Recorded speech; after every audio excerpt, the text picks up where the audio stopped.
국민연금 가입기간이 길고 국민연금을 많이 받을수록 기초연금을 적게 받는 국민연금 연계감액 제도로 인해 그동안 많은 어르신들의 불만이 이어져 왔는데요.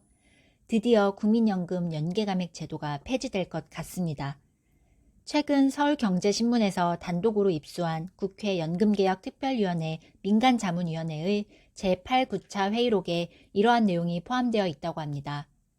민간자문위원회에서는 국민연금 연계감액제도 폐지를 포함한 내용의 국민연금 개혁 권고안을 국회에 제출할 예정이라는 점에서 이번 회의록에 담긴 내용에 많은 관심이 쏠리고 있는 것 같습니다.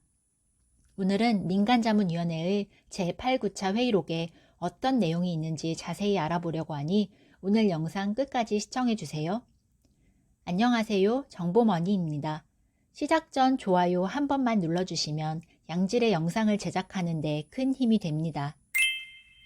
민간자문위원회에서 논의된 주요 내용은 3가지로 정리할 수 있습니다. 첫 번째로 퇴직연금 일시금 지급 및 중도 인출을 제한하자는 이야기가 나왔습니다.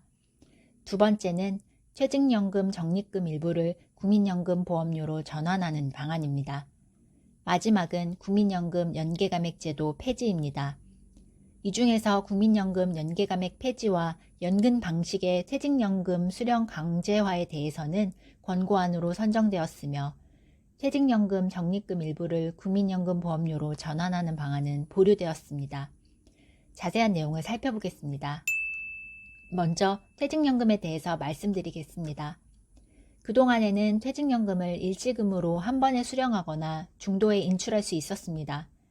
중도 인출을 하기 위해서는 주택구입, 전세보증금 부담, 6개월 이상 요양, 파산, 회생 등의 일정한 사유가 있어야 합니다. 2021년 통계청 조사에 의하면 총 5만 5천 명이 1조 9천억 원을 중도 인출해 간 것으로 확인되었습니다. 이 중에서 주택구입 목적, 주거임차 목적으로 인출하는 경우가 거의 대부분을 차지하고 있습니다. 이에 대하여 민간자문위원회에서는 퇴직연금 수령 강제화를 통해 퇴직연금의 노후소득 보장 기능을 강화할 필요가 있다는 점에 의견을 모았습니다.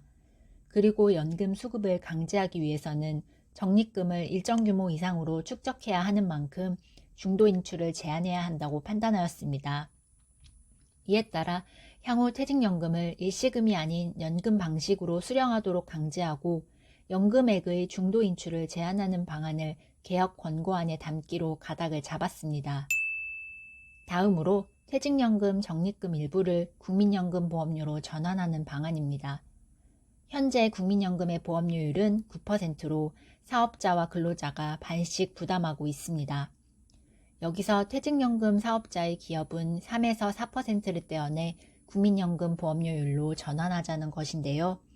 이러한 계산법이 도입되는 경우에는 국민연금 보험료율이 현행 9%에서 12%로 올라가는 효과가 있다고 합니다. 하지만 대부분의 근로자들이 퇴직연금을 대부분 일시금으로 수령하고 있고 퇴직금을 후불임금으로 이해하고 있기 때문에 노동계에서는 이러한 방식에 대하여 부정적인 입장을 보이고 있다고 합니다. 자문위 내에서도 반대하는 의견이 있어 이 방안은 이번 안에서 제외되었습니다. 마지막으로 국민연금 연계감액 폐지입니다. 국민연금 감액제도는 크게 3가지로 이루어져 있습니다. 국민연금 연계감액제도, 부부감액제도, 소득역전 방지감액제도입니다.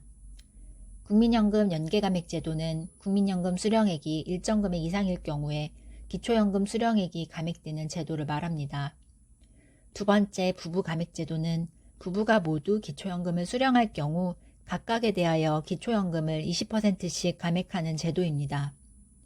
세 번째 소득역전 방지감액제도는 소득 인정액과 기초연금액을 합한 금액이 소득 선정 기준액을 초과할 경우에 그 초과분을 감액하는 제도입니다. 여기서 첫 번째 국민연금 연계감액 제도를 폐지하는 방안이 이번 권고안에 들어가게 되었습니다. 2023년 기초연금은 32만 3,180원으로 향후 단계적으로 40만원까지 인상될 예정입니다. 그런데 2023년 기준 단독가구 기준 국민연금액이 48만 4,770원을 초과하는 경우 기초연금이 최대 50%까지 감액될 수 있습니다.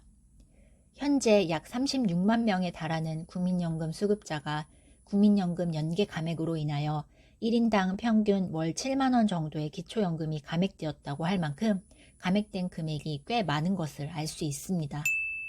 실제 국민연금 수령액에 따라 감액되는 기초연금액을 계산해보면 국민연금 수령액이 50만원일 때 기초연금은 29,000원이 감액되는 것으로 확인되었고 60만원일 때 49,000원, 70만원일 때 65,000원, 80만원일 때 76,000원, 90만원일 때 9만원, 100만원일 때 95,000원이 감액되는 것으로 확인됐습니다.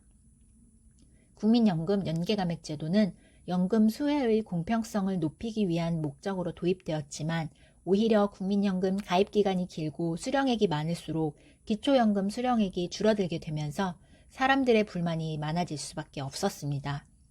그래서 국민연금 장기가입의 유인을 떨어뜨리고 연금 재정을 악화시키는 등으로 역기능을 불러일으킨다는 지적을 받아왔습니다. 실제 설문조사 결과 국민연금 가입자 중 약 32%가 기초연금이 40만원으로 인상되는 경우에는 국민연금 납부를 중단할 의사가 있다고 밝히기도 하였습니다. 이처럼 기초연금과 국민연금을 연계하여 기초연금 수령액을 감액하는 것이 오히려 불평등을 초래한다는 문제점을 인식한 민간자문위원회에서는 기초연금과 국민연금의 역할을 재정립할 필요성이 있다고 판단하였고 이렇게 국민연금 연계감액제도를 폐지하는 방안을 권고하게 된 것입니다. 국민연금 연계감액제도 폐지로 국민연금 가입자의 상대적 박탈감을 해소하고 국민연금 장기가입을 유도하여 국민연금 재정 악화를 해소하는 데 도움이 될 것으로 기대하고 있습니다. 이상으로 국민연금 연계감액제도 폐지안을 포함하여 국회 연금개혁특별위원회 민간자문위원회의 제8, 9차 회의록의 주요 내용을 살펴보았습니다. 이번 회의를 통해 국민연금 연계감액제도 폐지안이 국회에 전달되면 2023년 10월 정기국회에서 논의될 국민연금 최종 개혁안에 반영될 가능성이 매우 높아지게 됩니다. 앞으로 좋은 소식이 들려오면 발빠르게 전해드릴 테니 구독과 알림 설정 부탁드립니다. 감사합니다.